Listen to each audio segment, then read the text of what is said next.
everyone. This is Michele Hughes from Ageless and Timeless.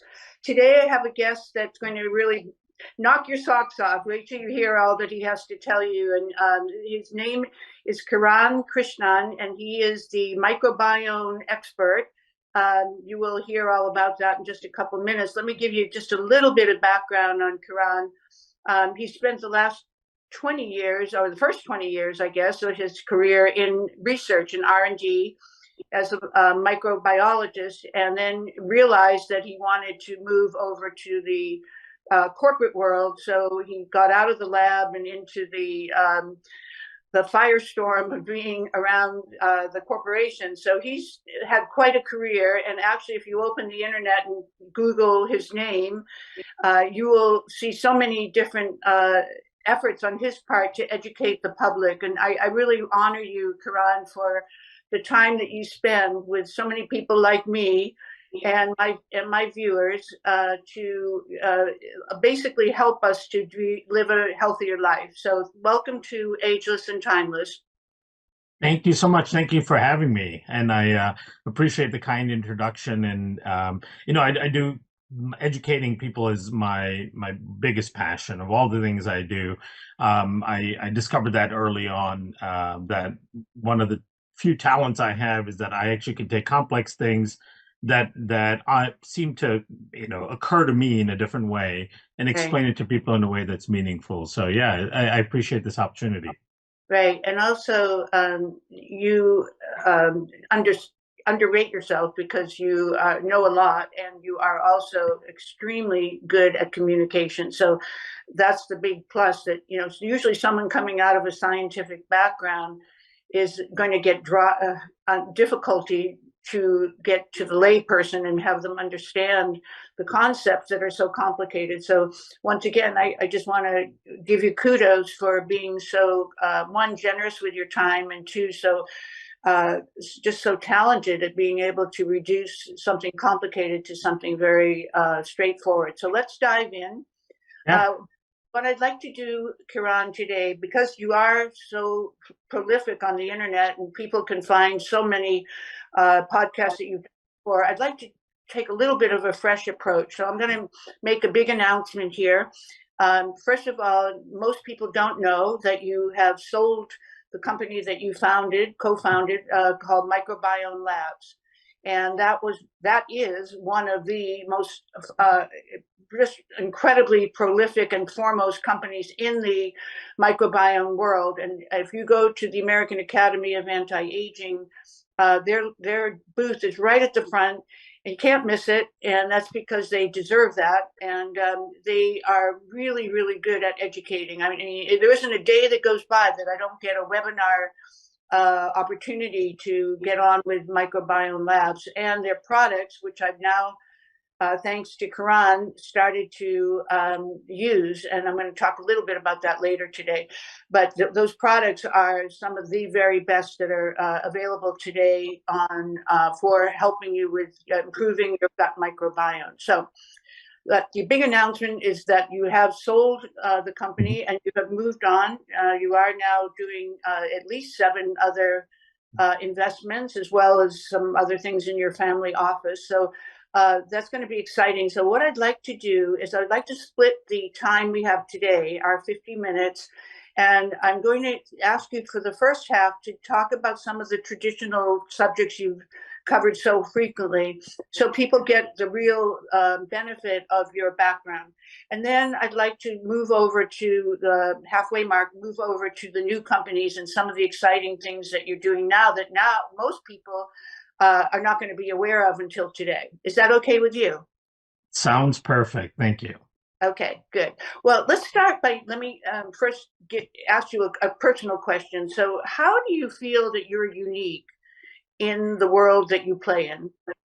Yeah, there's a lot of brilliant and talented people in the world that we both play in, and including if you look at the research world and so on. I think one of my unique capabilities is what I call bridging the translational gap. So if you look at science, right, science happens in a couple different realms. One is the academic realm, which is very scientific, very rigorous. And the science there is really in the pursuit of more science. Most of the research that's done in academics is done for the sake of completing a hypothesis that then leads to the next hypothesis and so on. And that's great, right? Because a lot of amazing things come out of universities and research institutes that advance our knowledge of the world around us. The problem with it is rarely do those discoveries ever make it to a place where it impacts people, right? Because there's a translational gap. There's a gap between the really hardcore, rigorous research that's happening and then the things that actually people have access to, things like products and services and technology and so on. And so that gap between the two is called a translational gap. The reason it's called translational is there's a translational problem of translating complex research findings into usable products, services, and so on, right? Or even just knowledge, like Right. even just understanding some of the things that are being discovered, and then you adjust your life and lifestyle to that level, right? And so that translational gap is where I play really well, I feel, because I understand the science at that rigorous level, but I also know how to translate it not only to people so they understand it, but also to technologies and products and actually get the commercial side of it done. Because one of the biggest issues with people who are really good at the science is they're really bad at business and they're really bad at people, right? And Yeah. so if you can work with people, if you can think from a business perspective and you understand and can do the science, then it allows you to bridge that translational gap. So to me, that's where I fit. And that's what you were saying earlier. And so I think that move from the lab to the corporate world was probably one of the biggest events in changes in your life. Would you say that was a dramatic switch and that has aided and abetted your abilities to be translational? Yeah, and absolutely, even more so than the corporate world, it's really the entrepreneurial world, right? So the first several companies I worked for were my own companies that I'd started, and that's a whole other ball game, right? And then subsequently, I've been able to sell some of those companies, including Microbiome Labs, to large corporations, and then work within those corporations for a short period of time, 2, 3 years, and that's a whole other quagmire to navigate. You know, the corporate world versus entrepreneurial. Those are very distinct business acumens. Mm-hmm, And fortunately, I've had the experience of dealing with both, all the while, though, keeping the science in the driver's seat and mm-hmm, keeping the focus around efficaciousness, safety, all of that to bring people real solutions, right? mm-hmm, And then the education goes along with that, because to me, one of the most powerful impacts you can have on society and the people around you even is empowering them with knowledge so mm-hmm. that they have the ability to help themselves, right? That's the best thing you can do.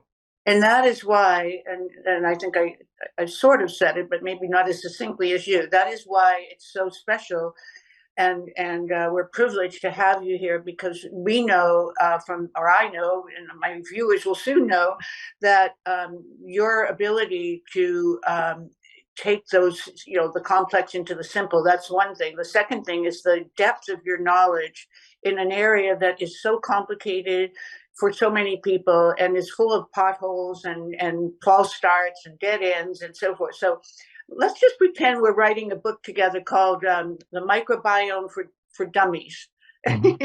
which as you know has become the kind of by what do you call it, password for anything. It's a field of complexity that is going to be made simple. So Yeah.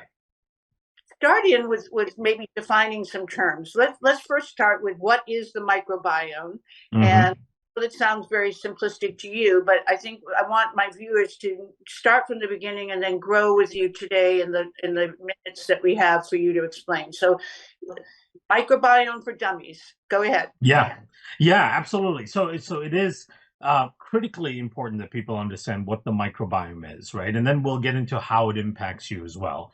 So the microbiome is basically defined as the totality of organisms. So those are all the viruses, bacteria, fungi, protozoa, all kinds of microorganisms, and their genetic elements. And I'll emphasize why that's important.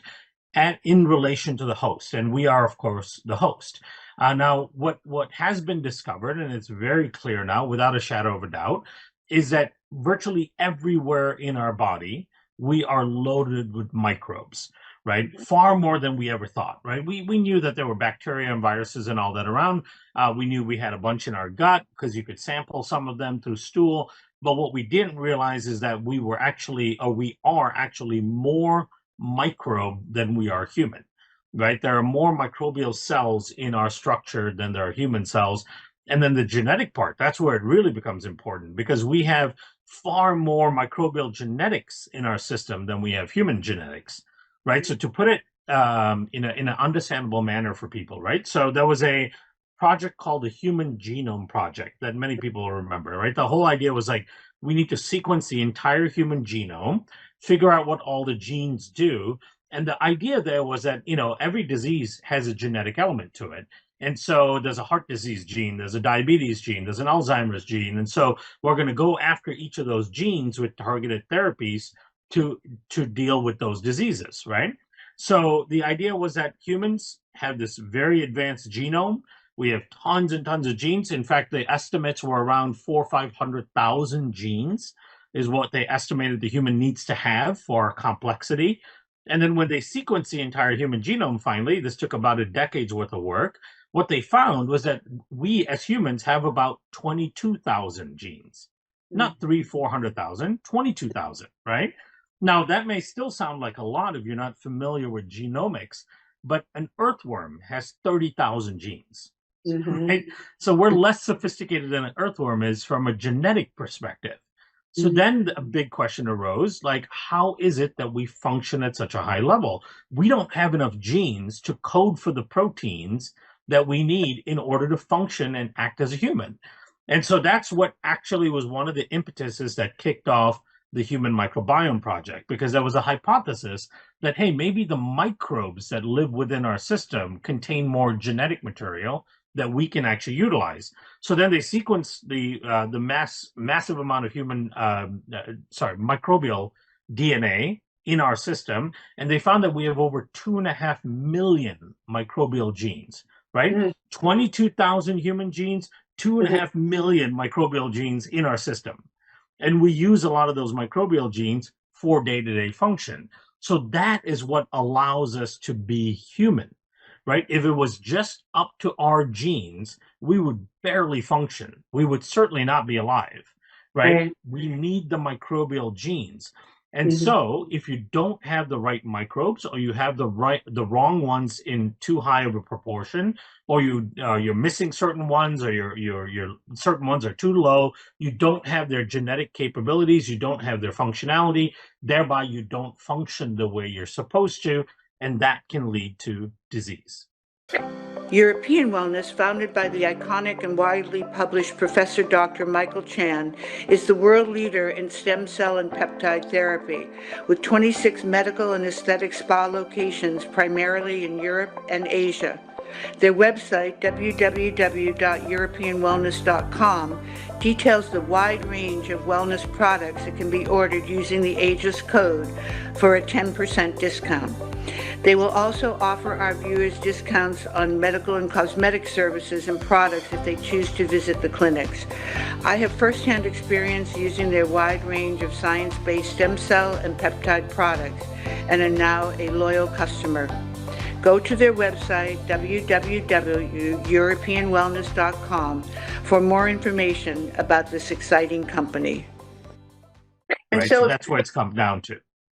So if you take the term epigenetics, which is, your lifestyle and how it affects your genes, how does that play into the ability to repair the microbiome from a genetic standpoint?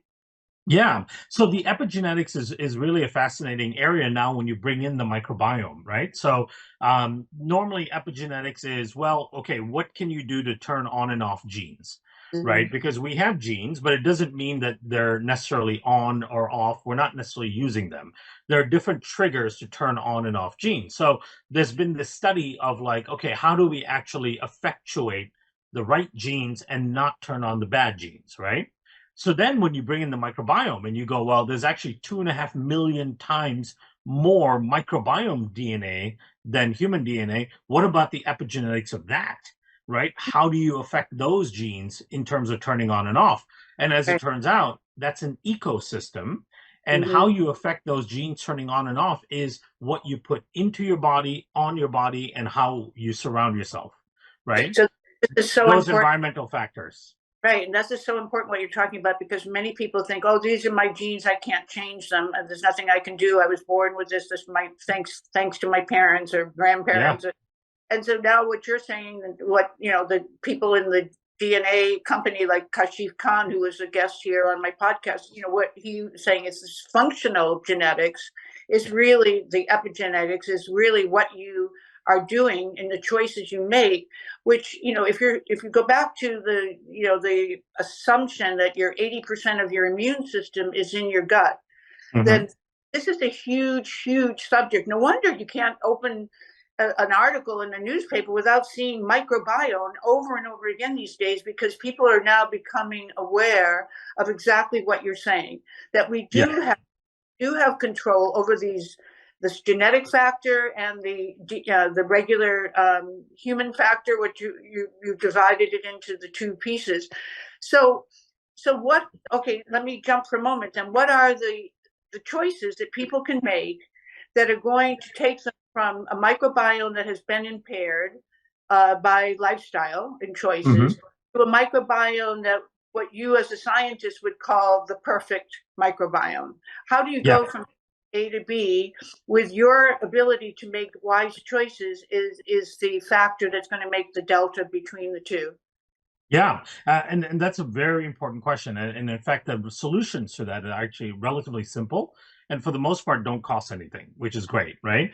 But before I answer that question, I want to give people a couple of examples so that it can really ingrain in them the impact that the microbiome has, right? So one of the things that I always say is like my health goal is and always has been to have resilience, right? Yeah, I don't want to be healthy, perfectly healthy by making perfect choices, right? yeah. Life doesn't revolve around perfect choices, right? I want to have 80-20 rule. I want to make 20% bad decisions and still know I'm fine, right? And that resilience is a critical part of the human existence, right? Part of why we moved up the evolutionary ladder as a species is because we're extremely resilient. We have adaptability to different Mhm. environments, right? We live in every corner of the earth. If you took a lion and put him in by the North Pole, the lion would be dead before you know it, right? If you took a Right, polar bear and put him in the savannah of Africa, they'd be dead before you know it. They're not right. adapted to those regions, and yet humans can live in all these places. So to give people a couple of examples of that, so just look at things like your immune health. You mentioned the immune system is in the gut, right? 80% of the immune tissue is basically in the gut. There's a very intimate relationship between your immune system and your microbiome, whereby your microbiome helps educate and dictate what your immune system responds to. So if Mhm. you have a dysfunctional relationship between your immune system and your microbiome, not only will your immune system fail to attack the things it should, like a new virus or bacteria or something that's coming in, whereby you get sick, and then the other problem is it over attacks things that it shouldn't, right? Like things like food particles and environmental particles. Then you end up with food sensitivities, allergies, asthma, autoimmune conditions. It's even attacking your own body, right? So that's one example that's a common issue that a lot of people face is these immune dysfunctions. That's a Mhm. relationship between your microbiome and your immune system, and a loss of resilience means that your immune system doesn't function the same. Metabolic system, right? Weight gain and weight maintenance. People struggle with weight loss. People struggle with maintaining a healthy weight. People struggle with fat loss and dealing with cravings and all that. All of that is impacted by your microbiome. And if your microbiome is altered, you're going to gain weight. If your Mhm. microbiome is altered, it becomes very hard to lose weight, right? Mhm. Oh, and you deal with cravings and all that. Mood is another one. There's something called the gut brain axis, right? If your microbiome is altered and not in good shape, your propensity to get anxiety and depression is way higher, right? Mhm. And that anxiety and depression then increases your risk for long-term neurological damage, which results in dementia, Alzheimer's, and so on. So Mhm. just if you think about immune dysfunction, metabolic dysfunction, and mood disorders, right? And Anxiety, depression, dementia, obesity, diabetes, autoimmune conditions, allergies, all of those things are Yeah. tied to a dysfunctional microbiome, right? And So also, this is where people end up having a problem.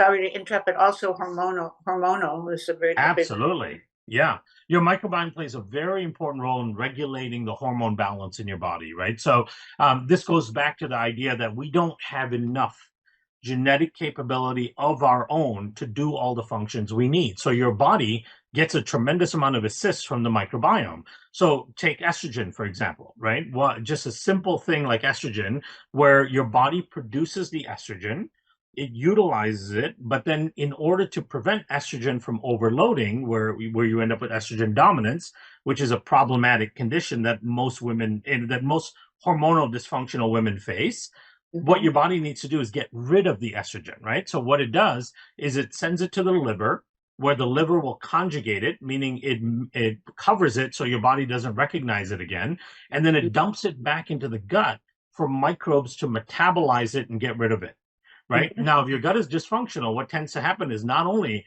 do microbes not metabolize that estrogen, there are some dysfunctional microbes that can actually remove the disguise that your liver has put on estrogen, allowing it to get reabsorbed, Mhm. right? So you can have a microbiome that's supporting your system and Yeah. working for you. And you can absolutely have a microbiome that's not only not supporting your system, but actually working against you, Mhm. right? And that's where this is the most important thing that people need to understand about the microbiome, right? Is that your relationship with your microbiome is on a spectrum. On one end of the spectrum, it's the most protective thing that you have in your system. It protects all your organ systems, supports them, conducts all these metabolic and biochemical functions that your body needs, and it provides you resilience, right? And on the other end, not only is it not doing any of that, but it's actually driving disease. The Right. microbiome becomes the biggest driver of your disease, and we can describe how that happens. But Right. that is the spectrum that people need to understand of their relationship between them and their microbial ecosystem. So you have to look at yourself and go, what all am I dealing with, right? How many chronic conditions am I dealing with? Am I sleeping okay? Is my mood dysfunctional? Am I dealing with weight, skin, all of these things? That means the more of those conditions you have, the farther to the right your relationship is where your microbiome is actually working against you, right? Right. So then how do you shift it the other way, which is your original question? So Right. here are the simplest things you can do. Number one is to reduce exposure to things that we know kill microbes in your system, right? So these are going to be things like processed foods. Heavily processed foods tend to have antimicrobials, preservatives in it. All of these things have an antimicrobial effect on your gut, right? So if you're consuming these packaged processed foods, you're sending in antimicrobials into your system that are going to kill off the beneficial bacteria. In that same vein, if you're consuming produce and all that that's not organic, that has been sprayed and laced with pesticides and herbicides, those chemicals also going in will have a negative effect on your gut microbiome, right? So the first thing is try to reduce or avoid those as much as possible so you're not exposing your microbiome to things that'll harm it. Number two is the opposite end of that, which is feeding the microbiome in a very positive way. Now, the way the microbiome has been designed over the course of evolution is to eat a very wide variety of food, right? We are omnivores. And Right. there's all this debate all over the internet, and you'll see people who are paleo and people who are carnivore and people who are vegan and all that stuff.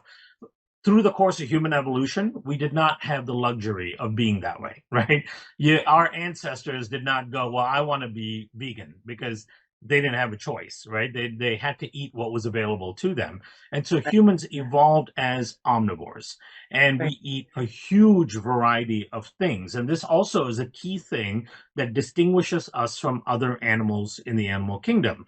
There aren't a lot of animals species that are omnivores in the animal kingdom, right? You take a lion, for example. I used the lion example earlier. Take a lion. A lion is basically an obligate carnivore, which means it has to eat meat, right? And if there's wildebeest shortage because of a drought, and there's not enough meat to go around, the lion can't go and dig for roots and tubers and eat berries off the trees and all that. The lion will essentially starve to death, right? The same thing with the wildebeest, which is an obligate herbivore. If there's a drought, there's no plants, the wildebeest can't just start trying to go after squirrels and rabbits and try to eat those, the wildebeest is going to die. And so, but the human in that condition, if there's no meat to eat, if there's no plants to eat, it'll start digging for roots and tubers. The humans can pick berries, can eat nuts, can eat insects. We can eat all kinds of stuff. And so our our omnivorous diet is what fed this diversity of microbiome that we have in our gut. We have a very diverse microbiome in our gut, especially compared to a lot of other animal species out there. And so feeding your microbiome a diverse diet, right? Meats, vegetables, seeds, nuts, roots, tubers, fruits, berries, all of those things. These are all really important to get a nice diversity of food. And the more diverse your diet is, the more diverse your microbiome is, right? And I couldn't help, I can't help but to say, to stop for a moment, to say, unfortunately, the quality of our food and agriculture, thanks to the Industrial Revolution, has dramatically changed what we do ingest. And so, if you are going to eat meat, I'm sure you would say this. Make sure that it's not, laced with hormones Yeah. and all the feed that comes from being in a stall to just fatten the cow up. Let's say if it's a cow. So grass fed is the only way. If you're going to eat meat, that's the only meat you should eat. It is. Yeah. Only wild caught fish, so it's from the coldest of waters. I mean, these are all the basic tenets that people need to know, because it is a very complicated universe, and we are surrounded by toxins. So we have to make choices that are even more finite than what our ancestors made, when they were just hunter gatherers and they could just eat whatever they found, and it was safe. You didn't have to have organic. Yeah. Because there wasn't anything called glyphosate in the right. There was no non-organic, right? That didn't exist. Yeah. Everything was organic, right? When you look that way. Kiran, I didn't realize this would happen, but I should have. But they already signaled me the halfway mark. So I think what we'll do is we'll change our plan.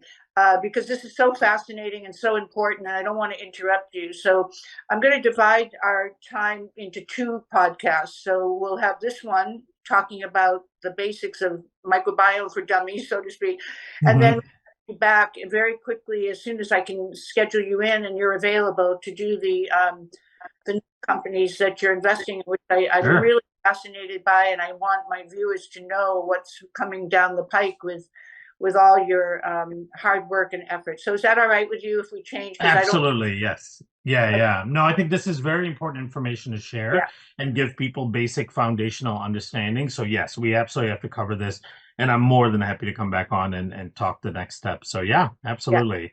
So there are some terms that I want to make sure, and I know you were in the middle of the thought, so I don't want to take that. But why don't you finish that thought, and then let me ask you a couple of questions. Yeah. So it's just, it's really about just giving people a few things that they can wrap their head around and do, right? So the first step was reduce the exposure to things that we know are harmful. Like you said, if you're eating foods, even meats and vegetables and all that, which are seemingly healthy, but if you're getting the vegetables that are covered in pesticides, it can have a significant downside to it. If you're getting meat that's heavily processed with hormones and antibiotics and all that, because of course they use antibiotics to fatten up the cows and the pigs, right? So they use so many 80, 90 different antibiotics in the animal feed area. And so, and most of those are not even been tested on humans. So it's a significant issue. So you want to choose clean, slow sources of food, right? One of the things I love is in most areas that I've seen, at least metropolitan-ish areas, there are a lot of farmers markets and co-ops and things that you can belong to where you're getting some of this stuff directly from the farms, right? And these aren't the factory farms; these are local farmers that are producing things in the more traditional way. So as much as you can make those choices, please do so. What I don't want people to do, though, and I see this all the time, I don't want people to get overwhelmed by that and not do anything. Right? Because what can happen is they go, oh my God, I don't know what to choose. I don't know how to choose the right stuff. And so then they just keep doing what they're doing. Baby step into it, right? If you're going to, eat beef, for example, if that's part of your normal diet, great. Make an effort to find the cleanest version of beef that you can in your area, right? And just focus on that. If you eat two or three produces, try to look for organic versions of those produces, right? And maybe as the weather gets better in parts of the country, go to the farmers markets and see if they have organic, natural sources of those foods. So baby step it. Every little change that you make adds up. And that's part of the thing about the microbiome is that it's a very dynamic, complex ecosystem. So it doesn't require an overnight shift of all your behaviors and all that. Every little change you make adds up and will be impactful, right? So don't get stifled by how difficult some of this can be. Just do one thing at a time, right?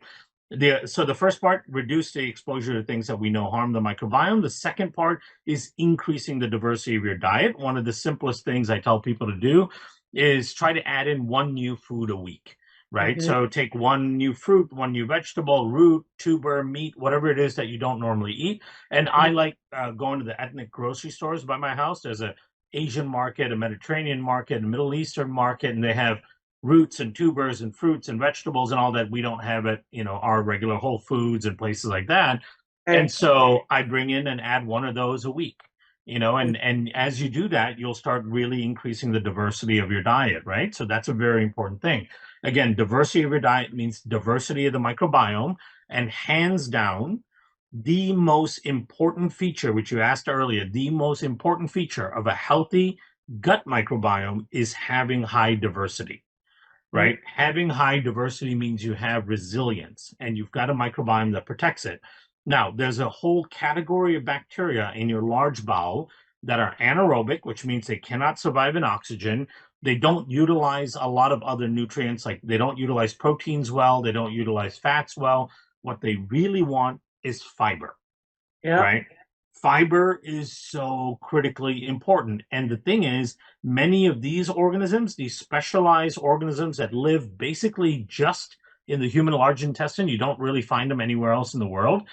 Mhm. These organisms, many of them are regarded as keystone species, which Mhm. means that unless their numbers are good levels, that the rest of the microbiome is going to suffer.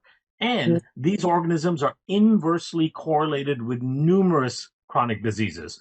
What does Mhm. inversely correlated mean? That means that the higher those organisms are, the lower your risk of Right. disease. The Right. lower they are, the higher risk of disease, right? Right. And these are like the most common chronic conditions. For example, take an organism like Fecalum bacteria prosnitzi. You don't have to remember how to say it, but Fecalum bacteria prosnitzi is a very important keystone species that is inversely correlated with all kinds of inflammatory conditions in the gut, right? So Crohn's, colitis, ulcerative colitis, microcolitis, even things like colorectal cancer, it can be protective against. Take Akkermansia muciniphila. It's inversely correlated with metabolic disease. So diabetes, obesity, polycystic ovarian syndrome, heart disease, blood pressure, all of these things are protected against if you have adequate levels of Akkermansia. So these important keystone species require fiber. In fact, one of the largest studies on nutrition, meta-analysis study, which is a study of lots of different studies, have looked at nearly 1 million subjects, right, over decades. And what they found was fiber was one of the best predictors of longevity and resilience to chronic disease than almost any other nutrient in your diet, Okay, right? so tell us what some of the fibers are that people can just go out and buy, because obviously fiber is a big category, but there are Mm-hmm. some they say are not so good for you, particularly if they have gluten. So can you go through Yeah. and just give a list of the best fibers to go out and start adding to our diet? Yeah. So to make it a very easy lift, one of the simplest ones you can do is just psyllium husk, Yeah, right? There's nothing sexy about it. It's just yeah, roughage, but it's got a lot of studies behind it. You take, depending on the size of the scoop, but I do maybe 10, 15 grams of it a day wow. as just part of my fiber intake on a daily basis. So that's a simple way to just start adding in a few grams a day into your diet, right? It comes in a low cost tub. try to get an organic, clean version from a brand that you like and trust. But there's lots of supplement brands out there that have it. On top of that, I love things like like resistant potato starch, right? Mhm. So like Bob's Red Mill used to make it. Now there's a lot of other companies that make it. So resistant starch. Resistant starch is a form of carbohydrate that we cannot digest that purely feeds these beneficial microbes in the system, right? And so those are two ways of supplementing with fiber, because the resistant starch comes in a powder as well, right? So you just do a fiber powder with resistant starch and a soluble fiber powder. Then you try to get as much of your additional fiber from your diet, right? So if you Google high fiber foods and just consume those for things like plantains and lots of vegetables, right? There's lots of vegetables with good fiber, broccoli, carrots, even mangoes in terms of fruits. There's so many fruits and vegetables that have high fiber. So try to get, my goal has been, and there's some really good research on this, is a minimum of around 40 grams of fiber per day, right? Wow, Around that's 40. yeah, and that doesn't matter whether you're a man or a woman. It's just 40 grams, regardless of your. Regardless, and the more you get, actually the better, because one of the things that this meta-analysis study that I mentioned, that was almost 1 million subjects, what they showed is that for every 10 grams of fiber that you add to your daily diet, it can reduce your mortality by 10%. Wow. So That's how powerful it is, right? what about flax seeds, hemp seeds, Oh, chia? absolutely. Yep. Uh, Chia seeds and all that. Yep. yeah, and now I'm taking fenugreek seeds that I make into a bit of a powder, but that's another one that's supposed to be very protective, right? So It those are is. those ones that you can put in your, on your smoothie or in your smoothie. Totally. They're so easy to add to the diet. And the They good thing are. about flax seeds you need to know is always grind them. Buy them as a seed, because if you buy the powder, it's already lost a lot of its efficacy. So Yep. buy the seeds and then put them. I put mine in a coffee grinder. Yep. I don't drink coffee, so I just put it in. That's my use of my coffee grinder. And it does do the job. Yeah. So the chia and the hemp you can just buy as regular and put it right on. You don't have to do anything to it. Yep, So absolutely. And then, of course, nuts, a good variety of nuts, right? So the way I try to think about my fiber each day is I try to get around 15 grams or so through supplement form, right? yeah, Which means that I'm at least guaranteeing that much. And yeah, then just a very rough idea around another 25, 30 grams through food, right? yeah. Which is a combination of fruits, vegetables, seeds, like you mentioned, nuts. With every meal, I want to have some amount of fiber on there, right? And it's very easy for you to Google and look at how many grams of fiber in, the X amount of broccoli, how many grams of fiber in X amount of this, X amount of that.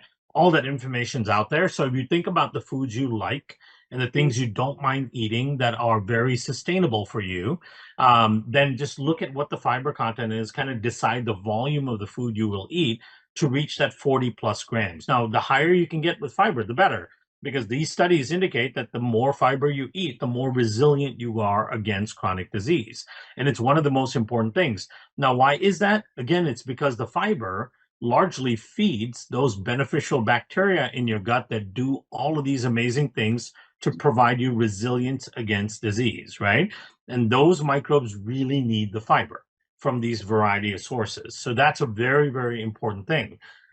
So that's just, diversity of your diet, increasing the types of foods you eat, but on top of that, making sure you're getting adequate fiber each day, right? If you do those things, if you reduce the things that we know are harmful to the microbiome, if you increase the diversity of your diet, if you increase your fiber intake, and then the last thing is getting outside into nature, right? Mm. Not only is that therapeutic in many ways, like if you go out in the morning and get direct sunlight into your eyes, or of course, don't stare at the sun, but you want sunlight into your eyes and you want some of it hitting your skin. You want to be outside in nature, moving. You want to walk. You want to do, whatever, go on a hike that makes you feel good. One of the other things all that does is it actually exposes you to beneficial microbes in the environment. And Mm-hmm. that exposure actually enhances your microbiome and your immune system. And Mm-hmm. so it can have a very curative effect. on your entire system, right? So, and for many people, that can be a stress management tool as well, because the final part of this is that stress management component, right? Mm-hmm. Stress has a devastating effect on your microbiome. And of course, stress then increases inflammation throughout your body in a very significant way as well, right? So managing the stress becomes really important. And in many ways, getting outside is a really great way of managing your stress as well. And I think the well, it's going to seem kind of overwhelming to people, but alcohol and sugar, Mm-hmm. very very dangerous ingredients to have in your diet. So why don't you talk about that for a moment? Yeah, the thing is, and this is part of the resilience side of it, right? Because to me, I know I'm going to be going out with friends from time to time. We'll be going to events, and you're going to be eating some sugar. You're going to be having some drinks.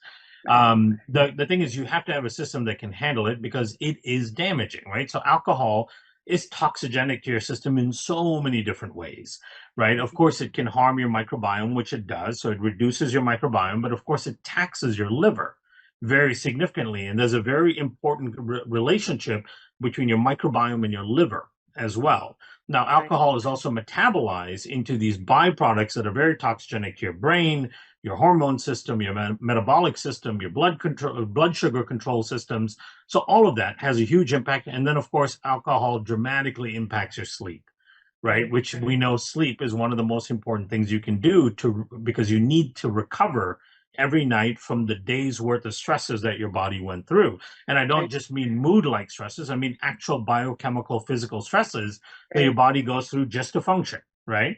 And you need to sleep and you need to activate genes that are housekeeping genes that fix a lot of cellular systems and repair broken DNA and get rid of proteins that shouldn't be there. All of that stuff, all of that autophagy or mitophagy happens at night when you're sleeping, right? Mm-hmm. And so adequate sleep becomes necessary, but alcohol dramatically disrupts your sleep. I know this very well because I know, like, I wear my Aura ring, right? So I'm monitoring my sleep all the time. And if I'm at a thing where I know I'm having a couple of drinks at dinner, right? It doesn't take much. I will absolutely see it on my Aura data the next Right. morning when I wake up, right? Even if Right. the duration of sleep I get is the Mm-hmm. same, even if I'm still getting 7, 8 hours, the quality is dramatically lower. My HRV, which is heart rate variability, is dramatically lower. My resting heart rate is 10 to 15 beats higher. My Mm-hmm. body temperature tends to be higher, right? All these things are altered. And so you might be able to, if you're resilient, you can do that once in a while and be okay. But if you're not resilient and you're trying to become resilient, that can be very taxing on your system and very harmful, right? I, I was humored by something you said on one of your podcasts where you said, it used to be stress was something monumental. Now stress could be someone sending you a bad text or a tweet, Yeah. and that can drive you.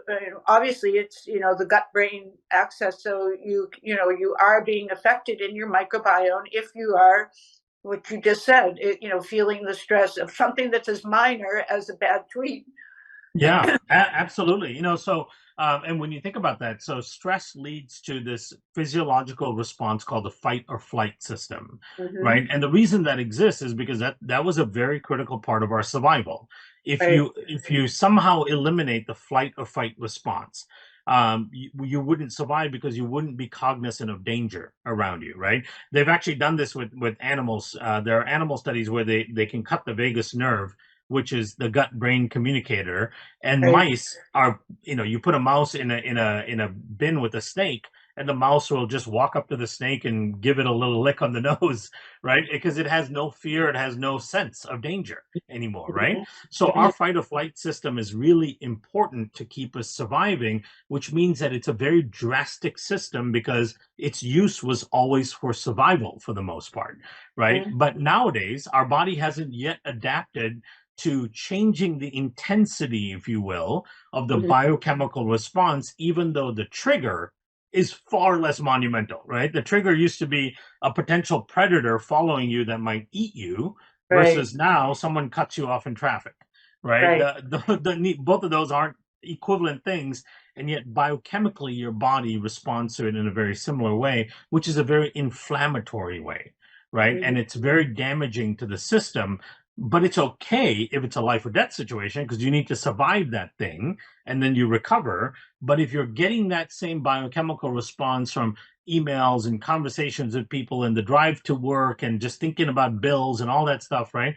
You're taxing your system with Mhm. survival type of responses every single day, which is absolutely difficult to deal with and will lead to chronic dysfunction, right? So So, stress management becomes critical. so Karan, so how does one know when their microbiome is perfect? Yeah. So it's hard to know that there is such a thing as a perfect microbiome in the modern world. And the reason I say that is because we just have so many things around us that constantly harm our microbiome, right? All the chemicals that we are exposed to without our knowledge, right? The stresses, the things that are in our rooms and homes and off gassing and Roundup in our water supply, all of these things that we just inadvertently get exposed to that harms our microbiome. Um, I think what we can do is push towards a very strong and resilient microbiome. I don't know if it'll be perfect, but it can get to an area of resilience. Now, how do you know you have a resilient microbiome? Well, number one, you should be able to eat almost anything, right? Mm, We are designed in a way where you can eat almost anything. I talk to people all the time who are like, "Oh, I feel just fine as long as I don't eat this, and list 18 things they can't touch," right? So right, that definitely does not mean you are healthy, right? Your system is supposed to be able to handle a huge variety of food sources. And so if all you can eat is meat and salt, then you're not healthy, right? It right, doesn't matter if you lost weight on it, it doesn't matter if you feel better, you are not a healthy system. That's not right, how a human is designed, right? right, If all you can eat is this one type of bean or vegetable, and everything else bloats you and makes you feel inflamed and all that, then you don't have a healthy microbiome. The right, second part is if you have a high degree of stress. There is a right, gut-brain axis, and your microbiome dictates how well you come down from a stressful episode, right? right, You might experience stress, but your microbiome brings you down and balances you out. So that sympathetic parasympathetic balance, the rest digest versus fight or flight response, if you're mm, not balanced with that, then you absolutely don't have a healthy microbiome. If you are balanced with that, then you do have a healthy microbiome. Your immune system, if you have any sort of allergies, sensitivities, food sensitivity responses, contact dermatitis, skin issues, environmental allergies, asthma, all of those things means you have dysfunctional immune system where you don't have a healthy microbiome. If you sleep well, or you don't sleep well, it means you don't have a healthy microbiome, right?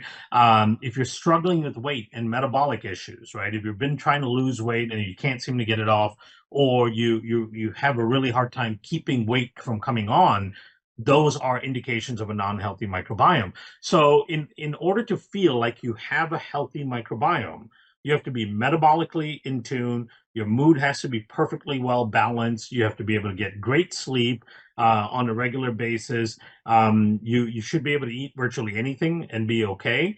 And almost none of us know someone that's like that, right? well, when you say People any, always. but avoid the things that we know are harmful. So when you say you can eat anything, just don't eat all those processed foods and all the gluten, pizzas and Mhm. pastas. So I think we have to be sure to discriminate on our selections. But I think what you're saying is that you don't have food allergies to the foods that you do Right. that are healthy for you.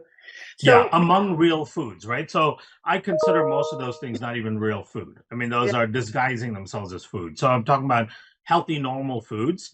right, If you can't eat certain categories of things, I can't eat roots and tubers. I can't eat nightshades. I can't eat right, this.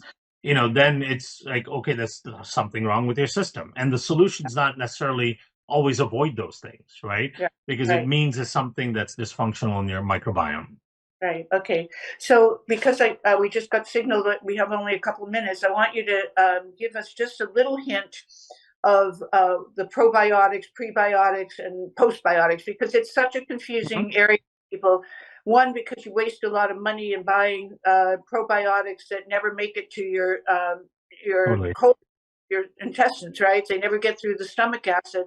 So you're wasting all this money. And I think it's just frustrating for people when they read these articles. So can you just tell us, number one, what is the importance of a probiotic to Yep. all people who are trying to improve their microbiome?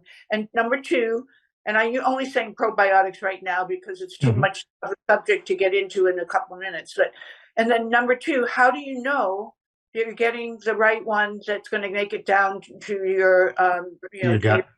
your Yeah. intestine?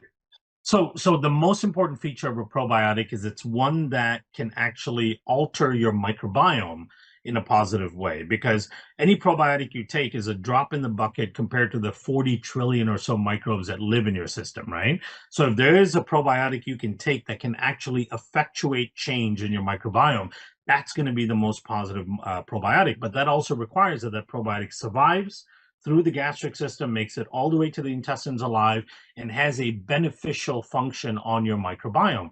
That has to be demonstrated clinically. So any probiotic that does not have a clinical study behind the finished product, and they have not shown that it can alter your immune system and alter your microbiome, then it's likely a waste of money. Don't be swayed by the CFU counts, by the number of strains and the hundreds of billions and all that. 15 strains, 18 strains, none of that matters, right? Okay. Most good probiotic studies are done on 1, 2, 3 strains or so with a few billion CFUs, right? So we used a spore-based probiotics. That's what we did all our research with, the Megaspore biotic. I think 18 published papers we did on it, showing that it survives, it alters the gut microbiome in a positive way, it influences the immune system, and that became the #1 probiotic among healthcare practitioners for And that reason. do you is it you that's behind the Just Thrive? The It Just is, Thrive. yeah, yep. I helped them with formulating and producing that as well. The Just Thrive is a fantastic spore-based probiotics, good studies behind it. Again, another one that has research that also impacts change on your microbiome and your immune system. And that's really the key, right? Because you need to fix the structural issues that are going on in those ecosystems. Okay, so everybody listen real carefully. If you want to go take that first baby step that Kiran was talking about, other than all the things we talked about today, which are challenges to you if your lifestyle is not being uh, met by all the good choices. But the most important thing you can do on the probiotic is go to Microbiome Labs or Just Thrive. Those are two, and I know there's another one called Seed. I don't know how you feel about Seed.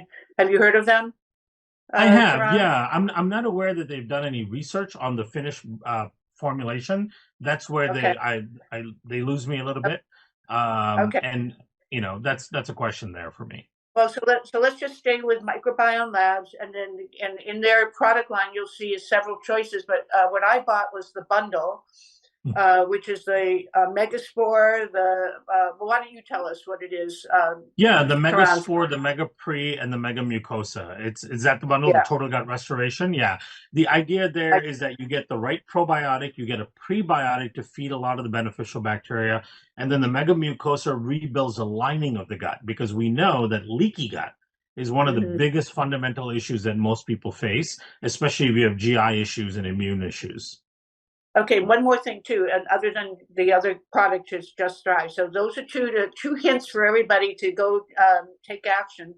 But the other thing is really important. I heard you say that you should not take a probiotic on an empty stomach, and yet all these years on all the different products that I've bought, they say only take your probiotic on an empty stomach. But then what you were saying is that that wouldn't survive the stomach acid even with the more contemporary cutting edge products of the sport base. So one quick final word. Yeah. When when is the best time to take a probiotic or the package of the pro, pre, and post? Yeah, so you always want to take it with food. Now, here's the reason why they said don't take it with food. When you eat food, your stomach starts releasing hydrochloric acid, right? So the acidity actually becomes more intense when you eat food, and they're Right, trying to get those probiotics to survive. And so they don't want you to take it while you're eating, because it becomes your stomach becomes more acidic when you're eating. So right, that's why they say avoid meals and take it in between meals. Whereas in nature, you always got your microbes that you consumed while you ate food. And right, part of what the microbe is supposed to do, the probiotic is supposed to do, is help you break down and digest that food. Because a right. good probiotic will also produce digestive enzymes, which helps you break down the food in a healthy way. So if it's a probiotic that you have to take in between meals, then it's not necessarily going to function like a probiotic. Okay, wonderful. Okay, so everybody, that I just want you to know, Kiran, is ever since I spoke with you, about a month or so ago, I was taking them first thing in the morning, and then I heard your comment on one of your podcasts, and I said, "Oh my goodness, I've been doing it all wrong." I don't want my viewers to make the same mistake I did. So everybody listen carefully that if you go to Microbiome Labs or Just Thrive and get their products, make sure you take them with food. And I like it earlier in the day, but I was reading one article that said, "Oh, take it right with your evening meal because your gut, doesn't work at night; it goes to sleep with you." And so it's more lets the probiotics do their work while you're resting. But I think it depends on what people like, right? Yeah. I think whenever you can remember it, that's the best, right? Because you want to be consistent with it. So don't get too obsessed with morning or evening. Get it into your system on a regular basis. Right.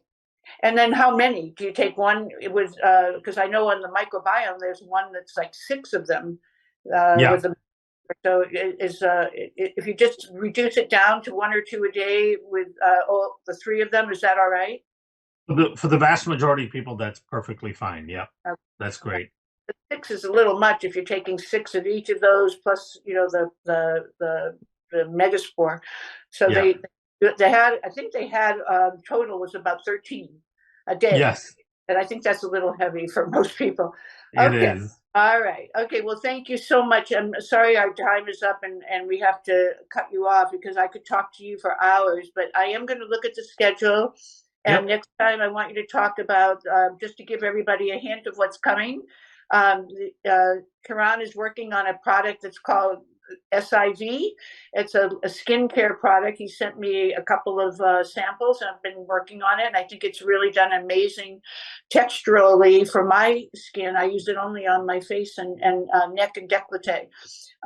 So that would be something to look up. It's going to be coming out soon, right? Or it's actually already out. It's out, yeah. Yeah. It's out already, yeah. At civcare.com is where you see it. SIV, yeah, civcare. Yeah. And it's based on leaky skin, like leaky guts. So anybody that's understands leaky gut could figure out the skin is your largest organ, and if you have leaky gut, you could also have leaky skin. So in fact, most people do. So we'll talk about that, and then his hormone new company and the hormone area, and on. There's 7 of them. So. Okay, well, thank you again, Kiran. You have a beautiful weekend. And my pleasure. Okay, take care. Thank you. Thank you for having me. Bye-bye.